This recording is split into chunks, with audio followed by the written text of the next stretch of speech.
上一堂课谈到什么？啊，生念处，对不对？啊，生念处，我们回去请大家去体验什么？受的感觉，对不对？对。就是身在哪里，心在哪里，对不对？大家有体验吗？有哈，没关系，有体验的同学就会有体验，没有体验的同学没关系，慢慢的也会有体验。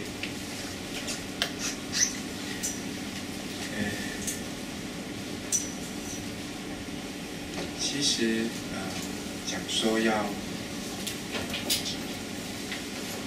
用这个一开始就是让我们的心可以先回到我们的身体上的觉受，这样子的话，您才会什么？才会清楚自己现在的状况，清楚自己现在的身体的状况，清楚自己现在心的状况，那你才能够什么？发现问题，然后才能够什么？解决问题嘛，对不对？就像我们去看医生的时候，一定要先跟医生讲什么？症状，对不对？我们的身体有什么症状？那如果说大家来，我记得我上一堂课讲的是什么？我们都是来什么？我们是来跟什么？跟佛什么？拿药什么？看病的，对不对？佛是什么？医王啊，他要帮我们众生什么？医我们众生的烦恼病。那我们众生烦恼病要清楚啊，对不对？自己你要怎么样？你要跟医生讲说你的身体状况怎么样，然后医生才有办法什么？帮我们治疗，给我们什么处方签嘛，对不对？所以清楚自己的状态，清楚自己当下的因缘很重要。这也是为什么每次上课之前要让大家什么？先练习什么？清楚自己的身体跟心的什么状态。那如果我们能够什么常常的练习，就会把这个什么这个方法从陌生到什么，从陌生到什么熟悉。其实啊，我们说我们最爱我们的身体，可是我们对我们的身体什么最陌生，对不对？最陌生，所以可是又怎么爱他要的要死，爱他要的要命，结果就这样就是什么？这就是一种什么盲目的爱了，对不对？盲目的爱是不是很痛苦？很痛苦嘛，对不对？爱又爱不到，然后什么恨又恨不了。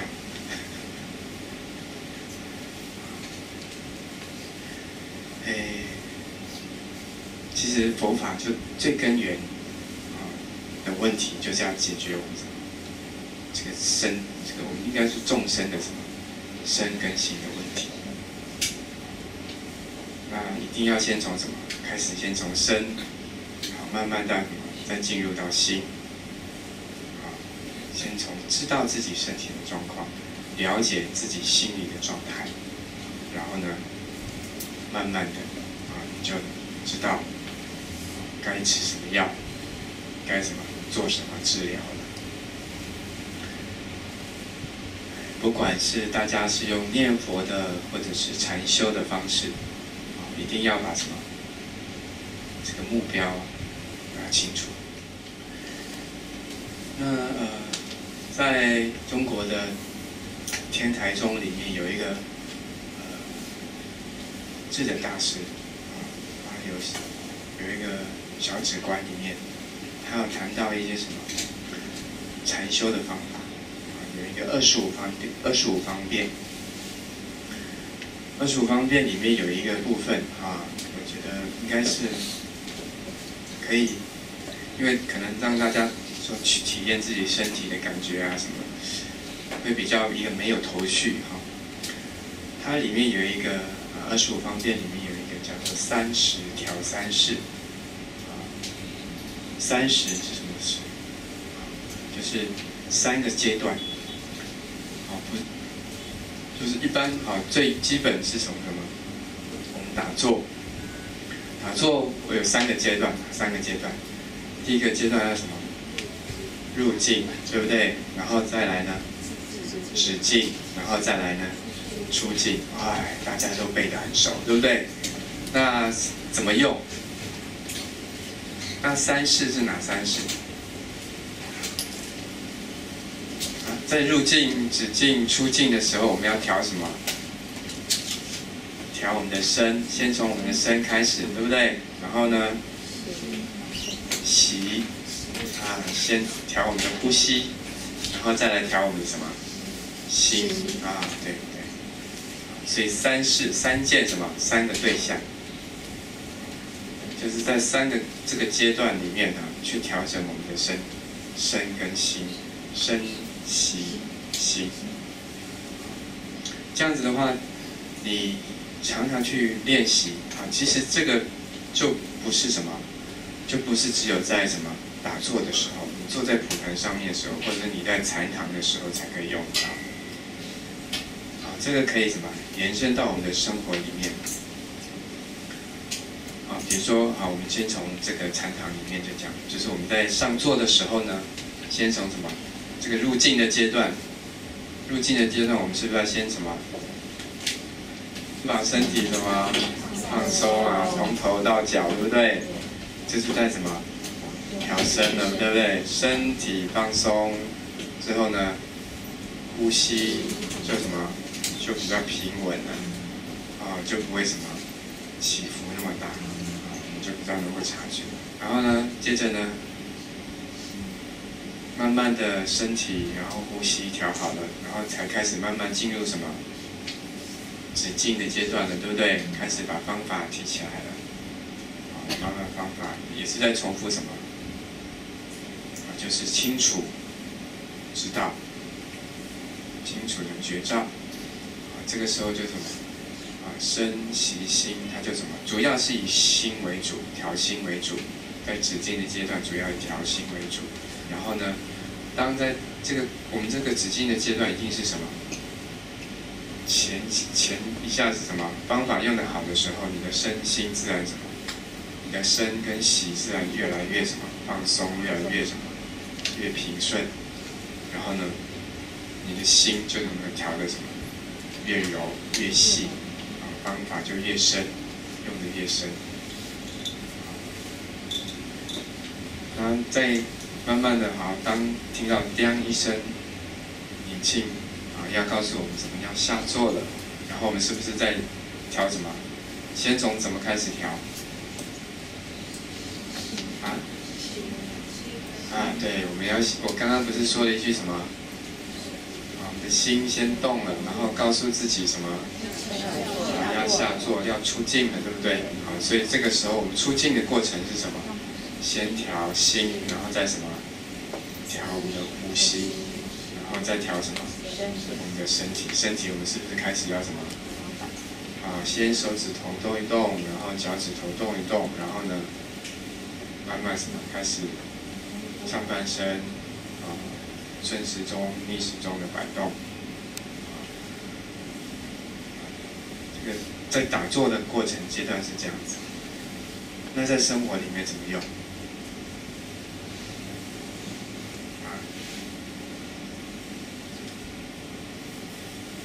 这个我们在调的过程里面，我们这个就是我们的对象，我们调整的对象是不是很清楚？就是佛法里讲的冥想的所缘境，就是我们的心的什么所缘的对象就是什么？我们的所缘境是什么？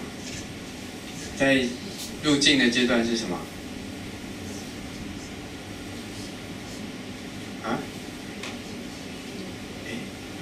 不清楚，你们怎么调？我们一入境的时候是先什么？身、息、心嘛，哎，对不对？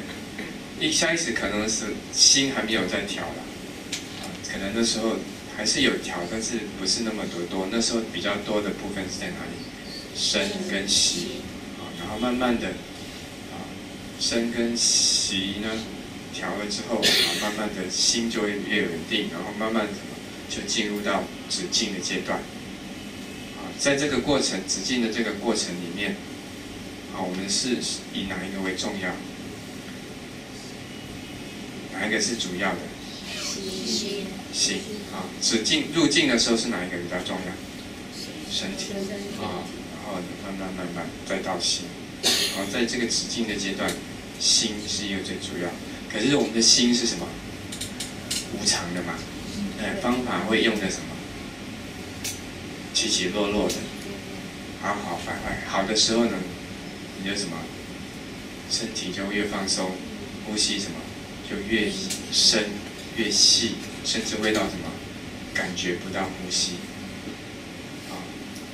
那这个时候呢，你就心，你的注意力，你的整个调的对象所缘境就是主要的心。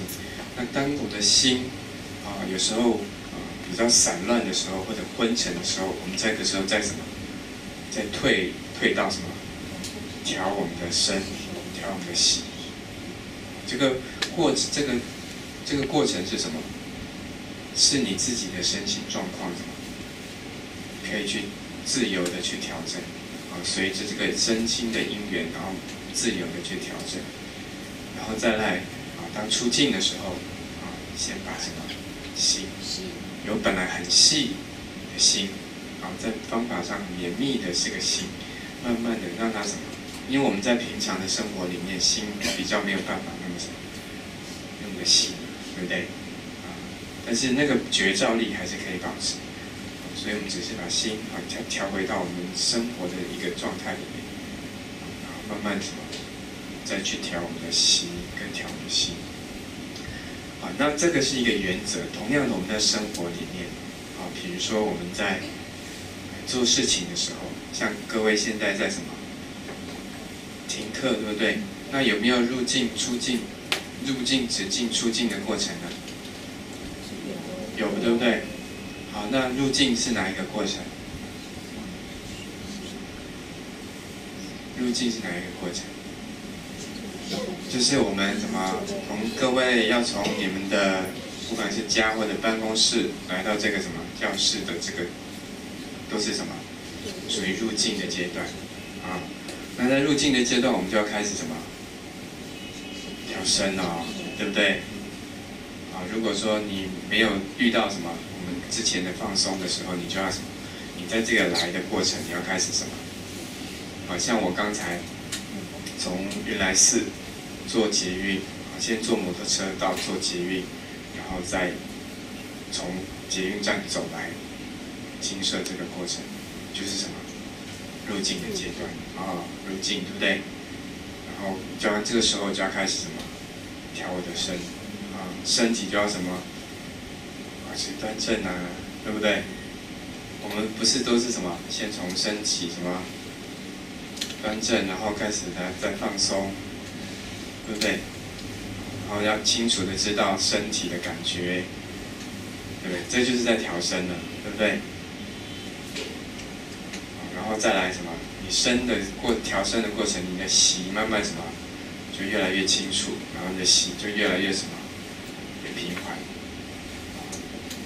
然后接下来呢，我们刚刚又有一个什么放松身心的练习，对不对？这个也算是什么一个调身的过程。那现在进入了什么止境的过程大家那个重心要摆在哪里？对，这个时候的重要的是什么？我们的正念是在哪里？就是在听上课的内容这个过程。那我们在打坐的时候，什么？我们是保持正念，对不对？我们的心是什么？保持正念。所以正念就是什么？当下的那一个念头。当下因缘环境。比如说我们现在在上课，最重要的就是什么？当下的因缘就是什么？上课的内容，这个就是我们的正念。当我们的念头、我们的心离开上课的内容的时候，就是什么？杂念，就是妄念。啊，也许各位现在什么？身体坐在这里，什么？心什么？想着不知道是谁，不知道在哪里。哦，那个就是什么？就是妄念。那你就不在什么止境的阶段。那出境是等一下，对不对？等一下要下课的时候就什么出境，然后那个时候你还是什么？那个心的所缘境的所缘的对象什么？还是很清楚啊，你的什么身息心，你能够随时都在什么？对自己的身、息、心什么，当做你的什么观察的对象啊？你去观察你的身体有没有放松，是紧的还是松的？然后怎么知道自己身体的感觉，然后知道自己呼吸的感觉，知道自己的心的感觉，念头的感觉，念头的什么变化？那这样子就是在什么？就是在修什么？思念住啦，对不对？这样子大家听的内容就是什么？就是活的喽，不是什么知识文字喽。如果你一直什么，只是听这些知识文字，你听到什么？听到阿弥陀佛要来了，你还是什么？还是没有用。所以要把听到的东西什么化为你在生活上可以用的东西，这样子你听了就不会什么，就不是在 kill time 了。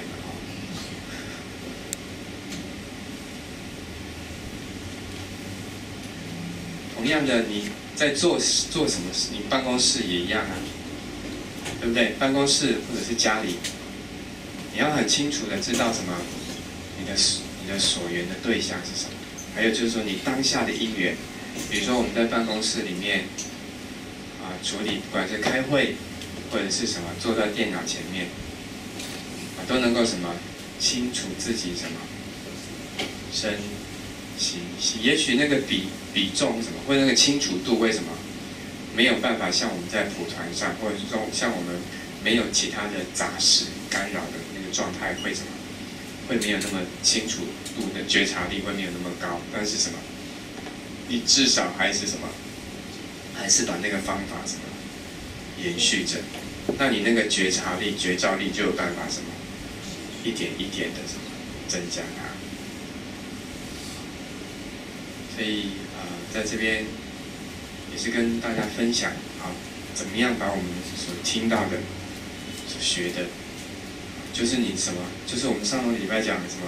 你身体在哪里，你心在哪里？你在做任何事情，小至什么？你在什么刷牙洗脸，都是什么？可以什么？把它分成30。我刚刚讲说30是哪30？它是3个阶段一个是什么？入境。出境入就是什么？进入的入，境就是什么？安静的静出止境，停止的止然后再什么？出境。我们刷牙洗脸的时候怎么入境？就是我们要什么弄水牙膏然后呢，对不对？这个时候我们就可以什么？去清楚知道我们手部的什么？动作的感觉对不对？然后止境是哪个阶段？你在刷的嘛，对不对？刷的时候你什么？也要清楚嘛，知道？出境是什么？刷完了吗？都漱口都漱好了，这样是不是很生活化？对不对？你可以把你的生活什么？每一个念头都什么？从一个局部什么？慢慢的连成什么一个整体？那你这样一整天都在什么？都都在禅修的状态。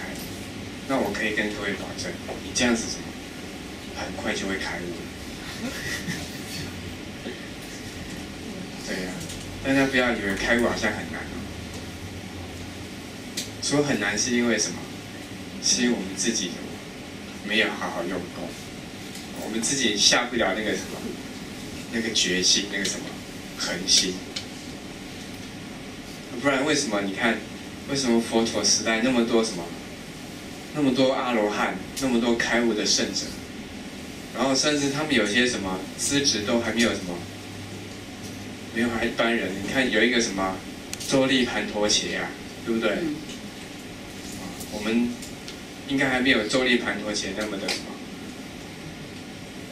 他是号称是什么很驽钝的，就是释迦牟尼佛讲一句话，他就马上忘一句话的。至少大家还什么，还记得我刚刚讲的话吗？对呀、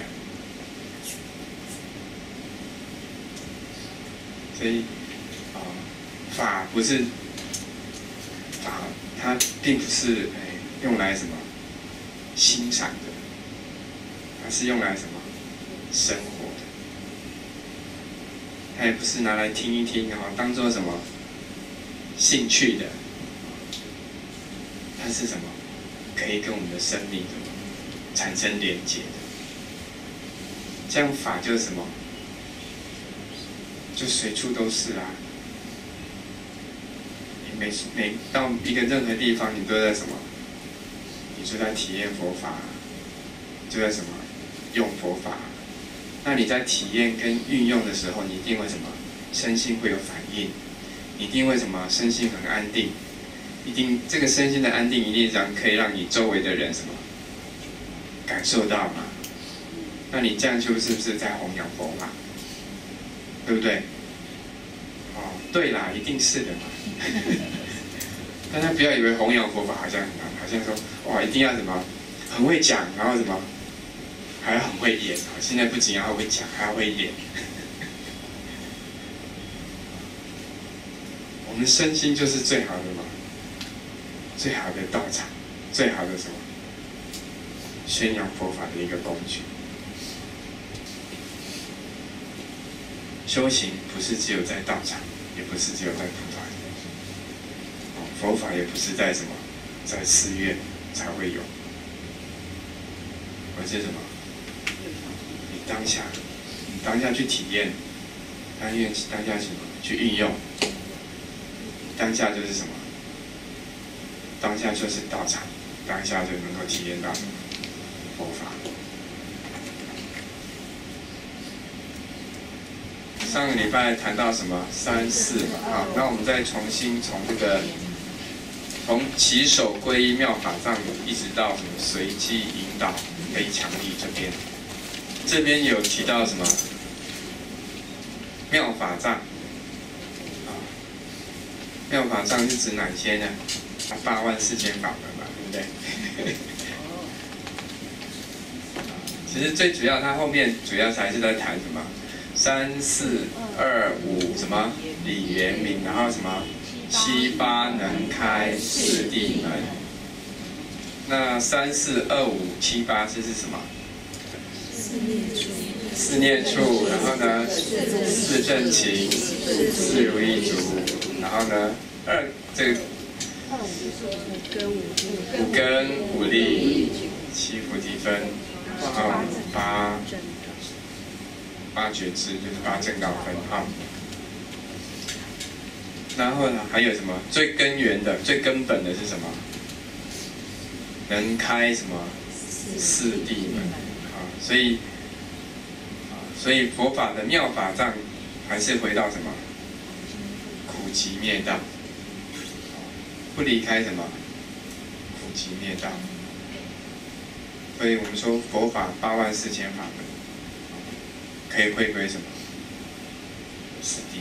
当初释迦牟尼佛他也是什么体认到什么4谛，然后什么跟他的五比丘宣讲的就是什么4谛嘛，对不对？所以这些不管是37道品，都是用来什么？回归到苦集灭道的四谛。那只是因为什么？因为众生的什么根性不同我们说有84000什么，所以就开展出什么84000法门。这个84000是一个什么？一个概述那我们这个3、4依的这个什么3、4什么3个4，然后呢，如法的去修行。皈依的时候什么？时时刻刻都什么？都细念到什么？这个3个4念处、4正勤、4如意足。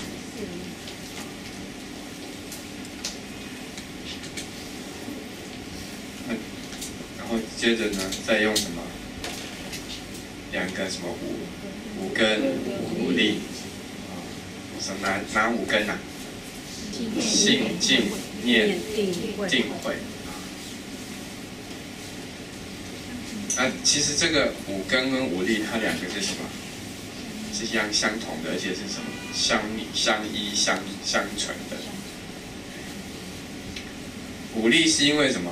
这个5根什么产生了力量因为什么？就像树一样什么？你要根什么稳了，你自然什么树就能够长大了，就能够屹立不摇了。所以就是透过这个佛法的这个什么5根，在我们心中产生出什么力量就能够什么八风吹不动。所以我们讲说信、静、念、定、慧同样是信，每个人的什么信心会什么有深跟浅的不一样。所以什么，在我们这个修行学佛的过程，你的根跟力什么，你根扎得越深，你自然你所展现出来的什么武力的力量就什么越强，那它能够断的什么烦恼就什么越深。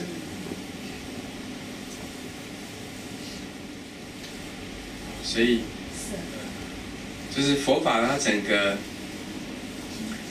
还是以什么四谛为它的根本。不管是你说我们是什么声闻或者是大乘小乘，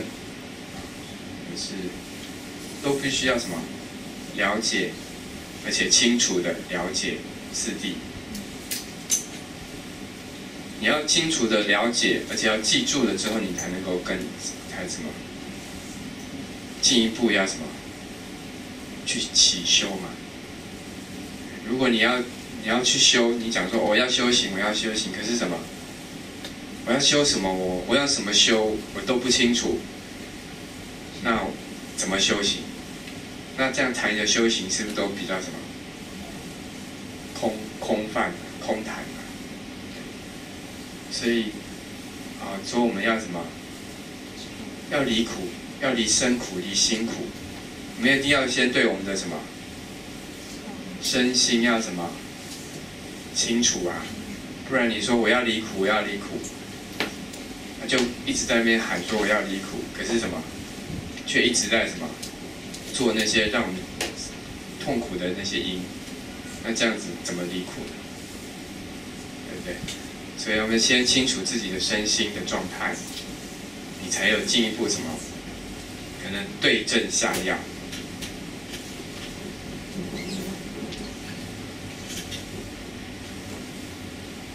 那我们刚刚看什么？这些3、4、25啊，这些看起来都什么很简单，大家也都能够背得清楚。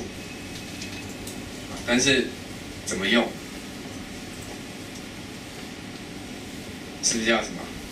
你要用功，要下功夫啊！而且要什么？自己用啊，对不对？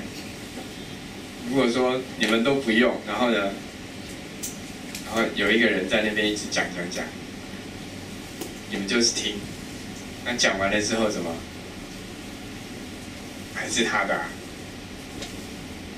因为佛法跟我们的知识学问、世间的知识学问不一样的地方就在什么？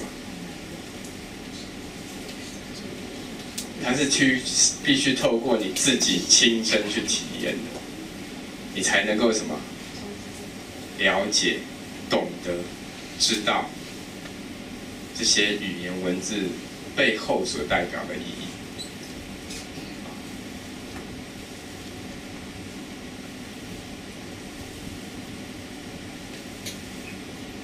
所以我们如果说我烦恼很重烦恼很多，习气很重我们要先了解，我烦恼的在哪里？我在烦恼什么？它的来源在哪里？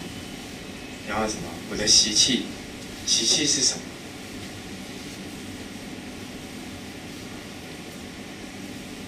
那如果我们这都能够清楚了，然后习气它怎么样造成我们身心的什么不安，或者是什么不舒服？那这样子的话，我们就什么就能够去落实体验那个什么苦集灭道啊。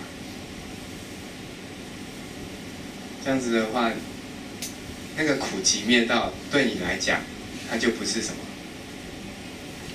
不是一个知识一个名词，它是真正的你的什么，你的身心的一个体验。什么是苦？每个人的什么会什么随着你的因缘不同，会有不同的苦嘛，对不对？感受会不一样。那可是你要先什么？清楚你自己的身心的状况，清楚你的苦的状态，对不对？然后接着才能够知道，苦的原因是什么啊？对不对？这是什么？集嘛，对不对？对不对？这就是苦集灭道的集。然后呢，再接下来什么？再用方法就是什么道？方法。然后之后呢，身心的苦恼慢慢放下，慢慢的脱落，这就是什么？灭了嘛。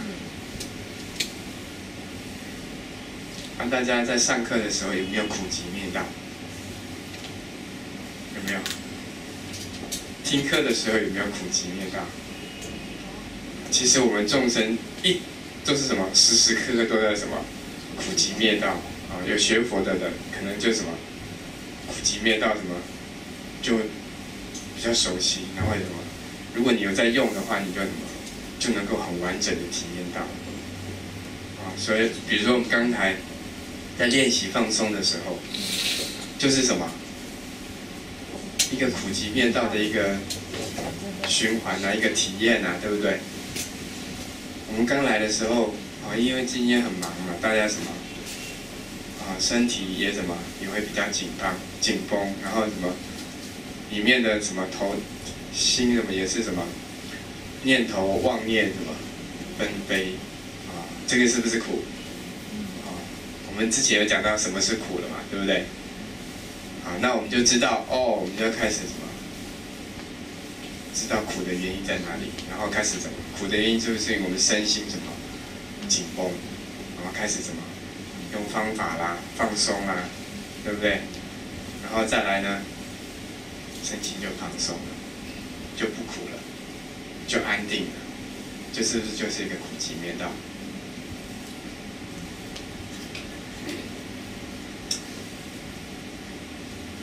所以如果说我们知道苦，然后也知道要灭苦，可是只有什么希望没有去实行，那一定什么永远走不到什么那个灭的那一端去。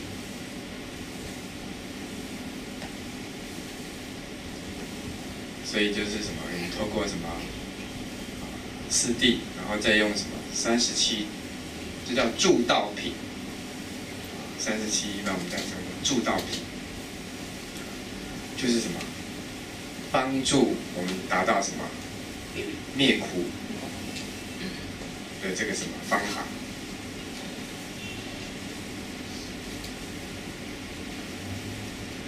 那这37道品在佛陀的教法的里面呢，并不是说佛特别有什么在某个场合或是哪一部经典有什么专门在讲37道品，它是在分散在什么不同的因缘佛陀针对所遇到的当下的因缘，不管是弟子或者是当下应机的这些因缘所说的不同的法。不同的方法。那大家有念过《阿弥陀经》吗？有听过《阿弥陀经》吗？《阿弥陀经》里面有什么？彼国常有种种奇妙杂色之鸟，还有什么白鹤啊、孔雀之类的，还有什么是诸众鸟，昼夜60，出和雅音，然后其音什么？演唱什么五根、五力、七菩提分、八圣道分。这是什么？这是什么？37道品嘛，对不对？这个出和雅音，这个雅音就是什么？就是37道品啊，不是讲了吗？其音演唱五根五力。因为这个鸟并不是一般的鸟这个鸟是什么？阿弥陀佛愿力所变现出来，它的变现出这些鸟的目的是什么？要怎么？还是要什么？念佛、念法、念僧嘛。所以它叫的什么？都是什么？五根、五力、七菩提分、八圣道分四念处，它只是没有什么把前面那个什么3、4什么。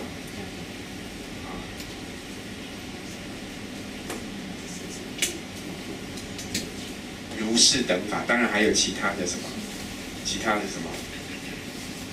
方法比如说我们的大圣的什么菩萨行的什么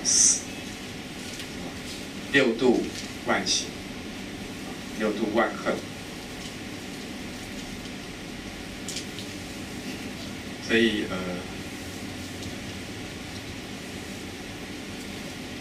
我们说，我们要什么？念佛，然后什么？我们要什么？求生西方净土。那去西方净土做什么？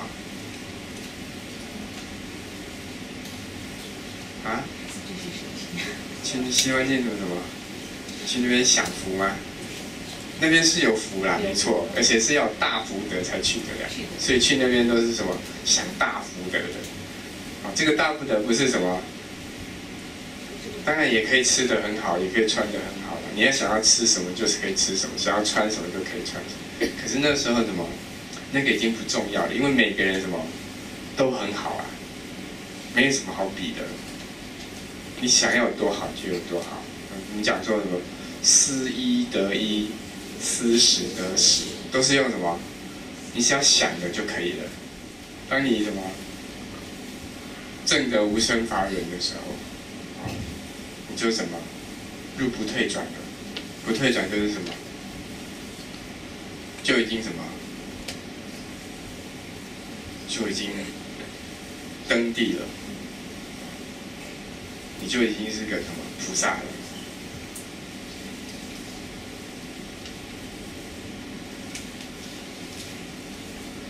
那我们说要去极乐世界，去那边什么听佛什么，听阿弥陀佛直接跟我们什么说法。那阿弥陀佛说的法是什么？阿弥陀佛说的法跟我们这里有不一样吗？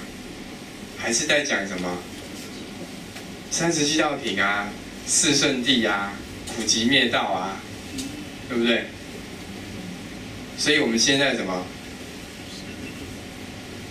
可以多熏习多了解，那我们就什么，是不是就比较早什么花开见佛对不对？你就少了什么在那个莲包里面等待的时间了。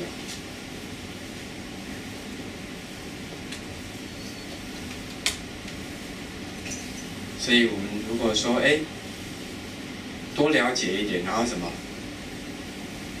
多什么实践一点，了解不是什么，了解不是透过听闻，而是什么实践啊，闻思什么修。所以整个佛法还是什么离不开什么四谛，要不然你看当初世尊他在什么菩提座下开悟的就是什么，就是这样。然后他跟他什么那个五比丘所讲的也是什么四圣谛啊，而且那时候他还不讲，他不仅讲嘛。他仅讲一次他讲了几次？3次嘛。我们讲说什么3转法轮，对不对？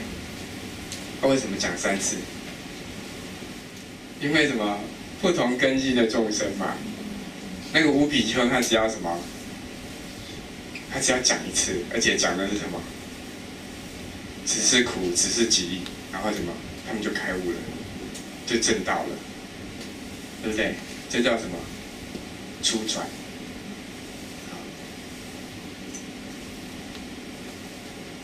初转就是讲什么？事相转，就是什么？告诉他们，这个是苦，然后这个是集，然后什么？这是道，这是灭。只是苦，只是集。然后这样讲完一遍之后呢，这个五比丘是什么？大家有没有开悟？我们听了这么多遍，有没有开悟？还没有嘛，所以我们就什么？要等第2次、第3次，佛陀他就什么？再讲第2次，再讲第3次。所以讲第1次就开悟的这些的弟子都是什么？根基很利的，甚至有一些什么？佛陀都不用跟他讲这些，就只要跟他讲一句话，叫什么？大家有没有听过一句话叫"善来比丘"？就是来了，很好，然后什么？他们就续法自落了，就怎么？就变成阿罗汉了，对不对？所以第1次什么？事相转，然后第2次什么？劝修转。这边有一个补充的，第一个是什么？事转就是什么？这是苦，它有什么？它有什么性？逼迫性，对不对？就像我们前几堂课一直讲什么生死什么逼迫对不对？这个苦生死这个最根源最大的什么众生的烦恼，它是什么？无时无刻都是在什么逼迫着我们。这个是集它有什么招感性？它会什么？它会变成什么？让我们苦的这个原因。那我们刚刚讲的上根的人，他只要听到的是什么？此是苦，此是集，此什么？此是灭，此是道，他就什么？他就正果了。那苦呢？它有什么？我们众生都是受着什么生老病死这个苦的逼迫，我们的身心没有办法安宁，没有办法自在，然后不断的在这个什么3界6道轮回，也都是什么？都是因为什么？苦啊！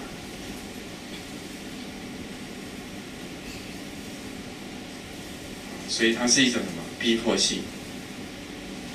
那有逼迫了。时时刻刻就要什么？就要警觉啊！警觉什么？警觉不要在什么落入苦里面啊！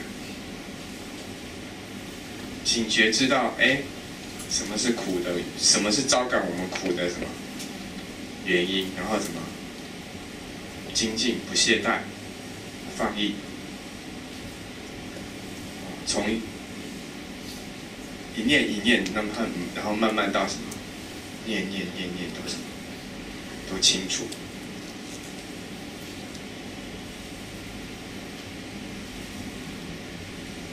后才能够什么？才能够断我们的烦恼，才能够断集嘛，对不对？我们说要断我们生死的烦恼，断我们生死的原因。那清楚了，就要什么？下决心，然后什么？把它断掉。知道苦是什么，让我们不断的流浪生死、轮回六道的这个原因的时候，就要什么？就要下决心断它。然后他又讲，你看这个是什么？这个灭是什么？是可以证的哦。而且这个道是什么？可以修的哦。不是什么？不是什么空口说白话的，不是空中楼阁的，而是它是具有什么可以实践的，而且是可以实践之后是会有什么？会有结果的。佛陀只讲了第一次，阿若教禅如他们这些弟子就什么？就证悟了。那我们还没有证悟呢，就要什么？佛陀在讲第二次，就叫什么？劝转，在苦口婆心的什么？在告诉我们，在告诫我们，这个是苦哦，你应该什么？应该要知道，然后什么？知道了之后什么？要断苦啊，然后呢，你就能够什么？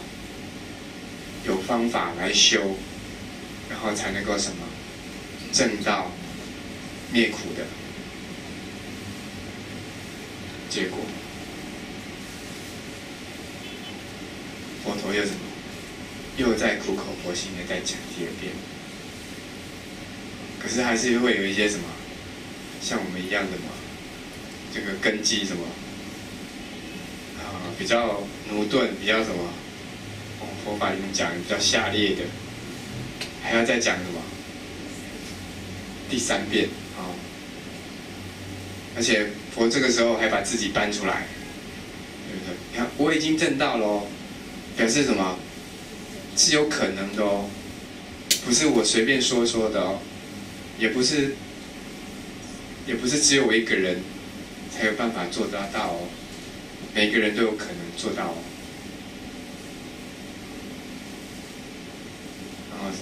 再讲一次，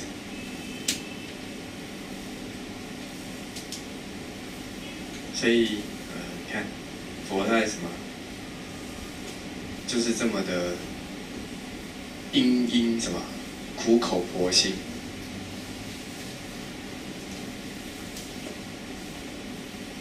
为了什么帮助众生能够什么离苦，不断的什么。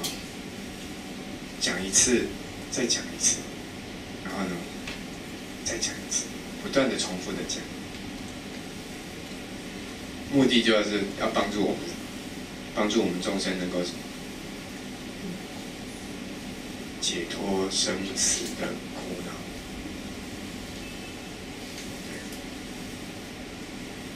所以我们听法学法的目标什么？你要清楚吧。清楚了之后，什么就要什么下决心，要有什么恒心、决心、恒心，要去达到什么灭啊，对不对？灭什么？灭我们烦恼，灭我们根源的烦恼，生死的什么？烦恼。所以不论是什么84000法门，37菩提分，还有什么6度万恨，都是要什么解决我们众生的生死烦恼。那要怎么解决？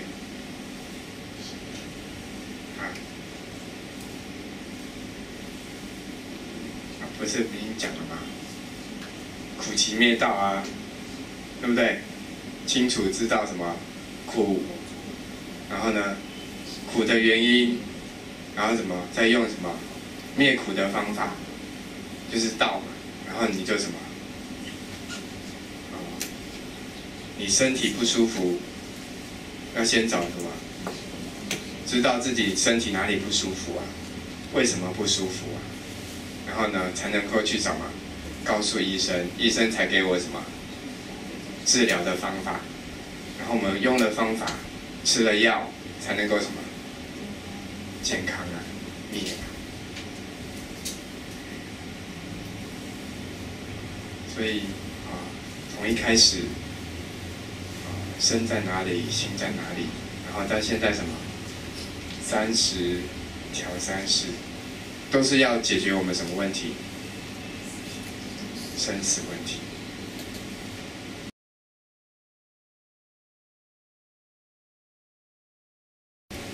我们就是什么，时时什么，刻刻都什么，心念都系在什么法上面。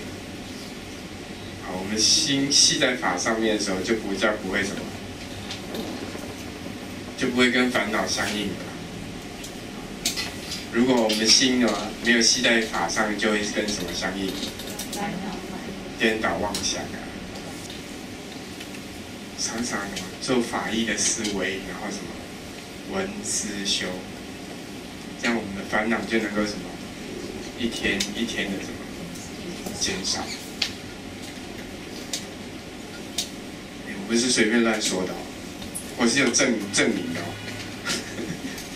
好，大家可以再看一下。好，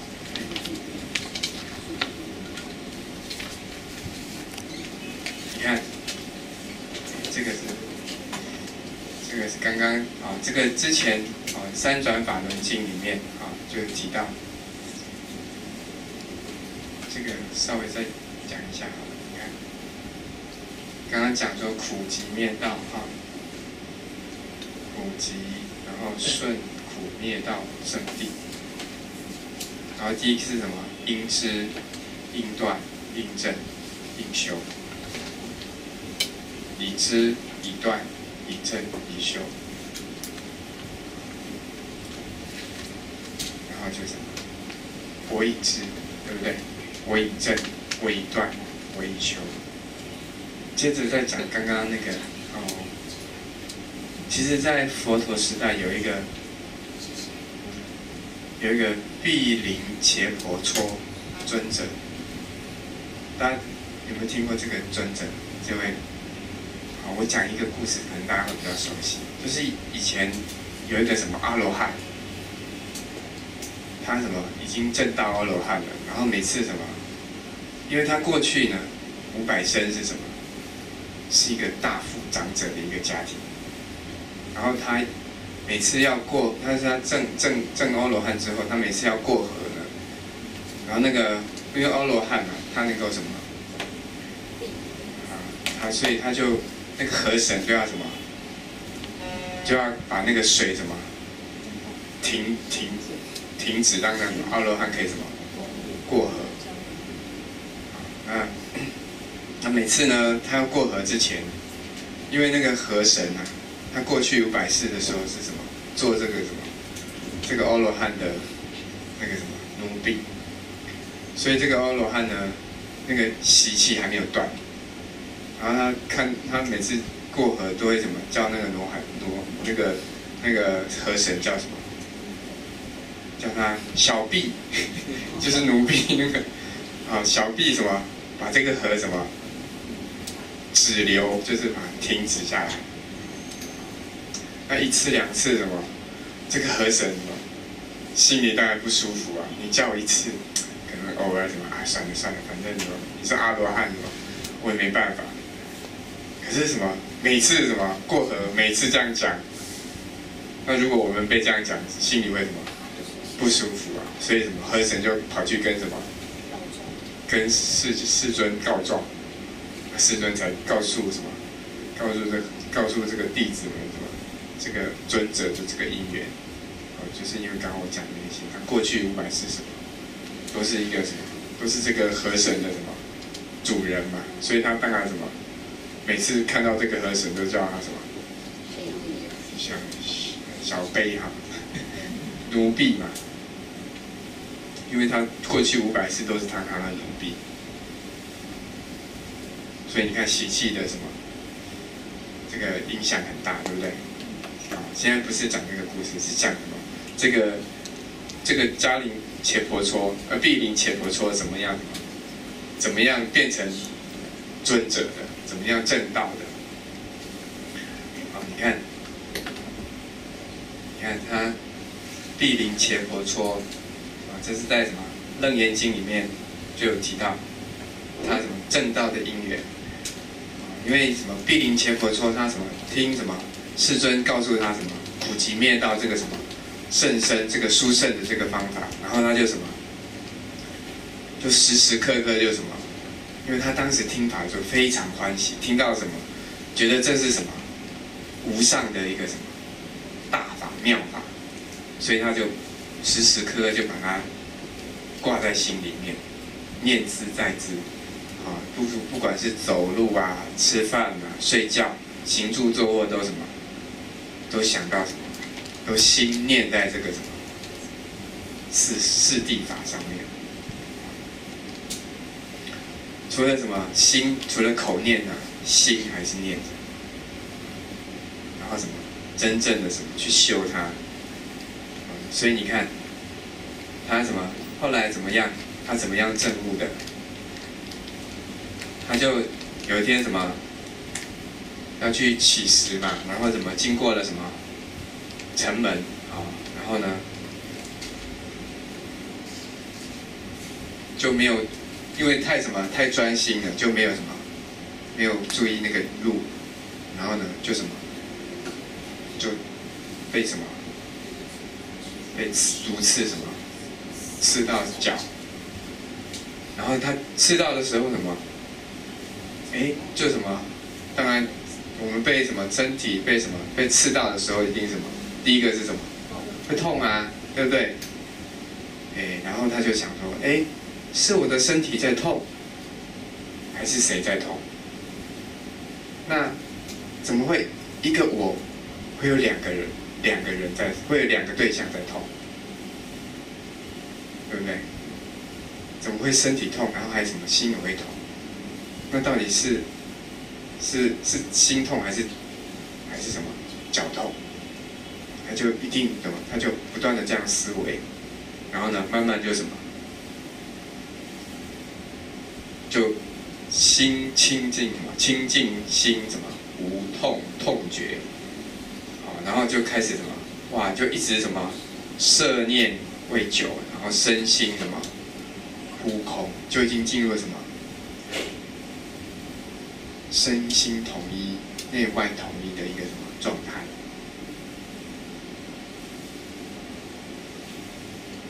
甚至什么，连什么身心的感觉、内外的感觉都没有，什么都没有了，都泯灭了。然后呢，3、7日中什么，诸漏尽，诸漏虚尽，成什么阿罗汉？你看。所以我刚刚讲的不是乱讲的，对不对？我刚刚刚开始就不是说吗？我们只要什么一直在用方法，一直把心什么系内在法上，就会什么就会开悟啦。你看后来很多的禅宗的祖师有没有？他们怎么开悟的？很多的禅宗的祖师并不见得在禅堂开悟，当然很多也有在禅堂开悟，但是也有很多什么？是离开禅堂之后什么，那个方法不断的什么绵密的用着，然后呢，到那个因缘一到，就什么就开悟。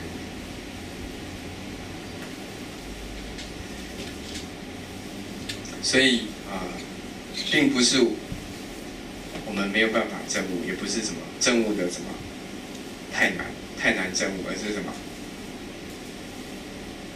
是我们自己什么障碍了自己证悟的因缘。难就难在我们自己没有那个恒心、那个决心去用它。所以一定要先从什么？自己的身心改变，然后什么关照。如果我们一直在什么想要去求外面的什么，不管你要去改变外在的人事物，或者什么求外面的什么人事物来什么，或者是什么拿一个什么上师这样什么一帮我们灌顶，然后什么我就开悟了，刚好他简单的代志。如果那么简单的话，早就什么一大堆什么满街的圣人了。所以讲这么多还是什么回到什么自身开始，先从自身的身心的什么改变，自己的身心的改变才是什么修行的起点，修行的根源。好，所以我们现在又要再谈一下什么？刚刚的三四，哪三个三？它三个四：四念处、四正勤、四如意足。四念处是哪四个？哪四个念处？四个对象是什么？身、受、心、法。我们上个礼拜有讲到一点，对不对？观身什么？不净。从这个四念处这个观身不净它跟四念处其实跟佛法里面讲的五停心观里面是很密切相关的。五停心观是哪五种方法？哪五种观法？不净观、因缘观、慈悲观，还有什么？属习观，然后还有一个什么？也有后来的大德们也可以用什么？用念佛观来取代什么？界分别观。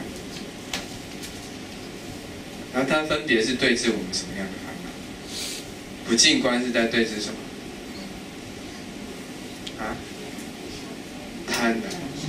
贪欲心比较重的时候，才用什么？不净观。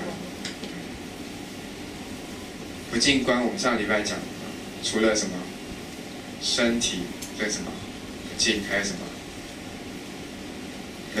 种子不净嘛？就是种子就是什么？我们的来源就是什么？父精母血，对。先不用谈到这个，先谈我们自己的身体。你看我们身体的内脏，看一看，现在看不到了。但是我们比较什么，可以看一看，就是什么，我每天什么吃进去的跟出来的，吃进去的当然不用看了，出来的什么，你看到了你就知道了为什么不净。这是还是什么粗浅的不净，根本的不净是什么？我们上次什么上堂课有谈到，根本的不净是在什么？对，就是念什么？为什么不净？我们执着什么？执着常，执着我，这个都是什么？不净就是什么？烦恼染污嘛。所以我们有执常、执我，执着一个恒常的、永恒不变的。执着有一个什么我，所以我们用这个不净观来什么对治我们这个什么贪欲心很旺盛的人，然后用慈悲观来对治什么？慈悲相对应是什么？嗔恨心，嗔恨心哈。你看我们像我常常要去医院，或者是到一些病人的家里面去关怀，对不对？那就看到什么众生的什么不对？那看到众生这么苦，是不是就比较什么容易什么提起我们什么的那个慈悲心？怎么样什么帮助众生，帮助自己能够离苦？那如果说你还有这个因缘福德因缘可以参与什么助念的，对不对？你会看到什么？哇，很多什么老死的这些什么菩萨们，是不是很苦？对不对？然后还有什么？他们的家属是不是也很苦？所以我们是不是什么？你就可以感受到什么？怎么样帮助众生的那个什么，我们的那个慈悲心就很容易升起来。所以，不管你在做什么，它都是我们修行的什么因缘，它都可以当做我们修行的什么对象，只是看你的心怎么用。哦，佛法里面讲一句话叫什么？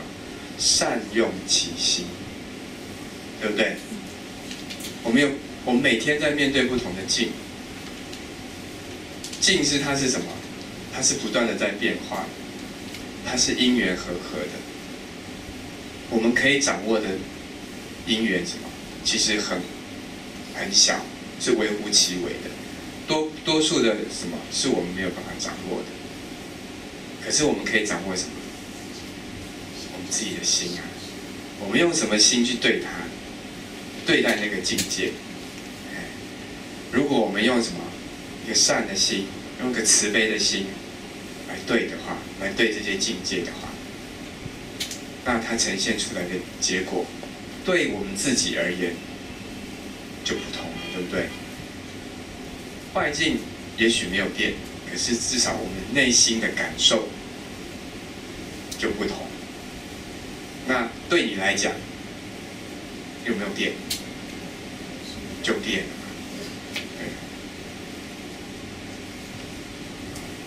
所以，不管是什么不净观啊、慈悲观啊，甚至什么因缘观，对不对？因缘观就是观察什么，这个世间的一切都是什么因缘和合的，从什么12因缘、无明缘起，一直到什么老死。那因缘观是要对治什么？我们的愚痴。我们愚痴为什么说愚痴？是因为什么？众生不明因缘，不信因果。佛法里面讲愚痴，并不是说什么讨卡排呆排呆，这个也是愚痴的一种相啊。最根源的是什么？不明因缘，不信因果。众生就是因为不明因缘、不信因果，才什么？才落入愚痴的这个状态。所以我们说，我们要清楚啊，学佛很重要是什么？要清楚嘛。你看，我们一开始都一直在什么强调什么？你要清楚什么？你当下你的身心的因缘状态，你要先清楚你当下的因缘状态，你才有什么办法进一步是什么？用佛法来什么转化我们的身心，转化外在的因缘。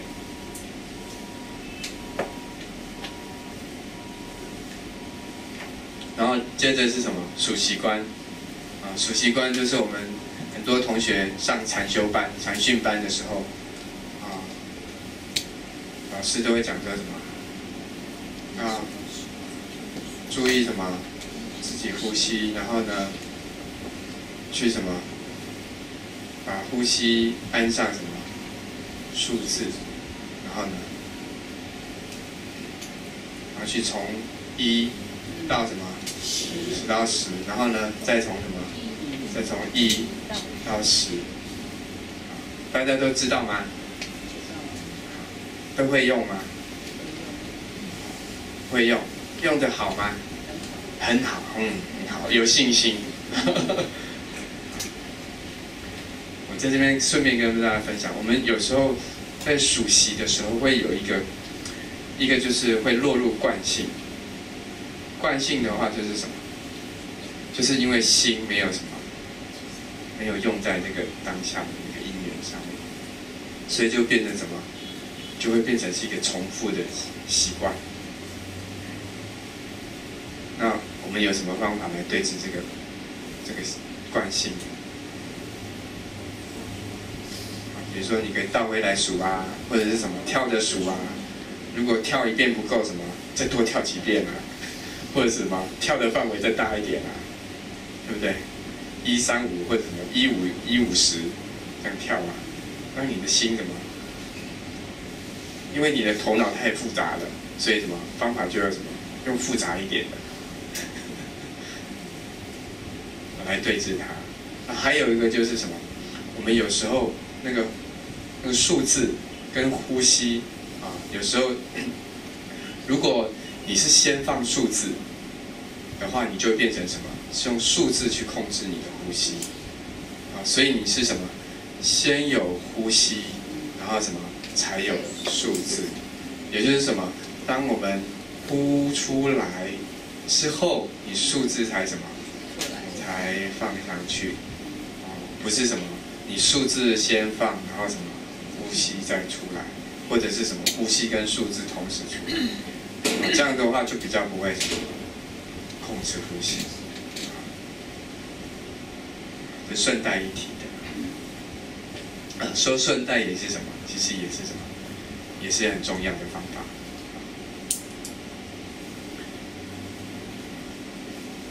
所以就运用这什么还有另外一个是什么？界分别观。所以说就是界分别，就是佛法里面的18界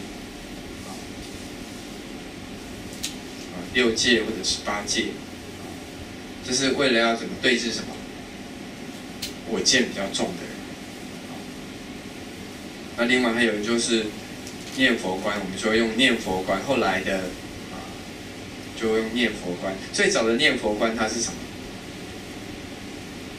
它那个念是什么？心念，还有就是什么？那个观是什么？就是观相念佛。然后念什么？心念系在那个境上，那个佛像的庄严也好。先从这个境心系这个境，然后什么？然后慢慢的达到身心的安定跟统一。那后来就什么？就改用什么？用口念。口念其实虽然是口念，其实还是什么？心念。所以最重要还是在心。从观赏佛像的庄严功德，然后慢慢什么？来消我们的什么业障，这是什么念佛观？所以就是五停心观，它是什么？比较属于什么？它比较属于在止的上面，它比较在那个止跟观上面的话，它是比较偏向在止上面，就是比较偏定。所以一般我们是在修五停心得定之后，然后怎么再从定境里面出来，然后再什么用四念处观，然后什么观什么身受心法的什么四念处最根源还是在哪里？无常无我。从身体的什么观身什么观身观心。对不对？观受、观心、观受，然后什么？观法、观心无常、观法无我，所以它还是什么？还是离不开佛法的什么？无常无我。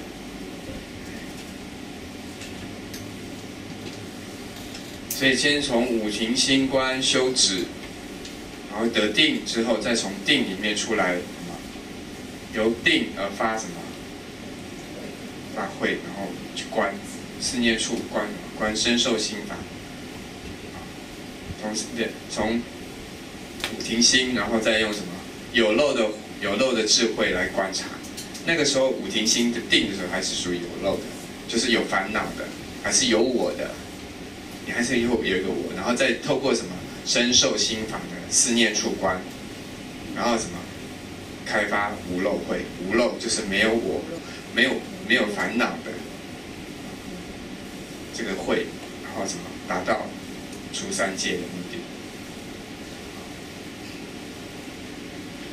所以它两个最主要差别是，五停心它什么可以得定，可是它什么没有办法开发无漏慧，就是没有办法开悟，而且什么在定的状态里面，我们没有办法让那个慧的功能什么，没有办法产生慧的功能，观照的功能就没有办法产生，那个有漏慧的功能。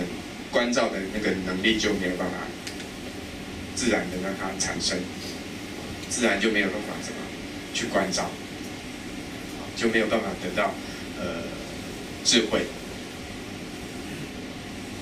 所以就用什么思念处观来什么开发我们的无漏慧。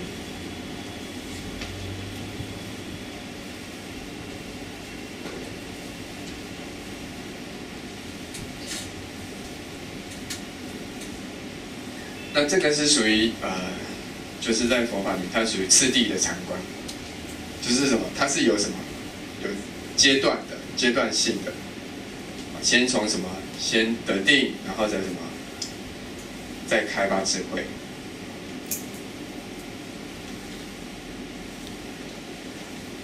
可是，在我们普通的生活里面，容不容易练习啊？先记住一个原则，就是身在哪里，心在哪里。这个比较简单然后再什么，可能身在哪里，心在哪里，我会忘记嘛，所以就什么，身在哪里心在哪里，透过哪里来知道我们身在哪里，透过身体的感觉，呼吸的状况，还有什么心念的什么变化，这个三个对象来察觉，来知道，先透过这些方法。那这样子的话，我们在生活里面就是什么？就是在修行啊。我们在工作的时候，就是在修行；我们在跟人家谈话的时候，甚至你在讲电话的时候，就是什么？就是在修行啊。甚至更高段的，你在看电视的时候，你也可以修行啊，对不对？为什么？看电视的时候，你什么？你要清楚的知道什么？没有，先要清楚你身体的什么状况啊，然后清楚哪里呼吸的状况，然后清楚你的心啊，这个是我们的根本，对不对？然后怎么你就看电视，那时候你看着什么？你看着电视就是什么？就只是看电视，就能够充分享受看电视的乐趣哦。这样是，对啊，这样也是修行啊，对不对？你看电视的时候，要打开之前什么？是在什么阶段？入境啊，对不对？所以你要先把自己什么坐姿调好，要看电视也要调一个好舒服的坐姿嘛，对不对？然后再把什么自己的什么调好，呼吸呀，对不对？然后再来调什么心啊，然后再开始什么看电视。看电视的过程是什么？止境啊，止境，所以是什么？你要什么？重点在哪里？心啊，要用你的心，用你的心看电视。那个时候你看电视就真的是专心，而且是什么？全心哦。我们一般都不是在看电视哦，都不是用心在看电视，我们只有用眼睛在看电视。所以你看到电视的时候都是什么？都是吵吵闹闹、打打杀杀，然后什么？看完之后就什么？自己一下又气，一下又哭，一下又笑，那个都什么？都功夫不够，还没有真正享受到看电视的乐趣。如果我们可以什么，先把身息心调好，然后什么，在止境的过程，在看电视的过程什么，也是清楚自己心的状态，那你就能够什么，充分的、完整的享受你看电视的乐趣。然后看完电视，关掉电视什么，就是出境。那这样是不是在修行？你看电视也在修行啊，对不对？所以你做任何事情是不是都可以修行。所以这样好不好用？好用。很具体了，对不对？好，很具体之后就要怎么？回去实践啊！所以我们今天就什么？就开始什么？开始要出境啊！出境是什么？出境又是什么？另外一个入境的开始哦，对不对？好，那个入止出是什么？是不断的循环的。我们从这个境界到另外一个境界，都是在什么？入止出。那你就什么？时时刻刻都在什么？修行，都在佛法里面。所以佛法在哪里？修行在哪里？在哪里？好，你自己说的哈。好，那我们今天就跟大家分享到这边。阿弥陀佛。